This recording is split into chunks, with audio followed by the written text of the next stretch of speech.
Jangleshwar demolition મુદ્દે જીતુભાઈ વાઘાણીએ નિવેદન આપ્યું. મનપાએ જંગલેશ્વરમાં ભગીરથ કાર્ય કર્યું છે. 2 નંબરના ધંધા થતા હોવાથી દબાણોને દૂર કરાય તેવું જીતુભાઈએ કહ્યું. અત્યાર સુધી ન થયું હોય તેવું કામ સૌરાષ્ટ્રમાં થયું છે. આવા કામ ચાલુ જ રહેવાના, કોઈને છોડવાના નથી. લોકોના મનમાં જંગલેશ્વર પ્રત્યે ભય હતો તેવું પણ તેમણે કહ્યું.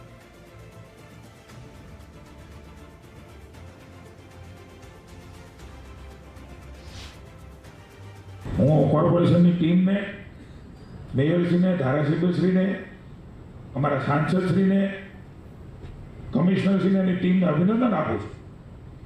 જંગલેશ્વરનું જંગલ કાઢવાનું એક ભગીરથ કાર્ય એ રાજકોટની જનતા માટે એમણે હાથમાં લીધું પૂરું કર્યું છે. રાજ્ય સરકારની ઈચ્છા શક્તિને કારણે શક્ય બન્યું છે. હું જંગલેશ્વરનું જંગલ કહું છું એમને સાહેબ. એ પ્રકારના ધંધાઓ, કામ ધંધાઓ મેં મીડિયામાં જોયું છે, છાપામાં વાંચ્યું છે. સમાજને નડવાના કામ જ્યાંથી થતા હતા, મોટા ભાગના કહું છું, બધા નથી કહેતો, એને કોઈ રોકી નહોતું શકતું એની આસપાસના લોકો, અને એ પણ સરકારી જમીનની અંદર. અત્યાર સુધી ન થયું હોય એવું રાજકોટ ને સૌરાષ્ટ્રની અંદર મિત્રો કામ એ જનતાની સુખાકારીનું કોર્પોરેશને કર્યું છે, એટલે એમને અભિનંદન આપું છું.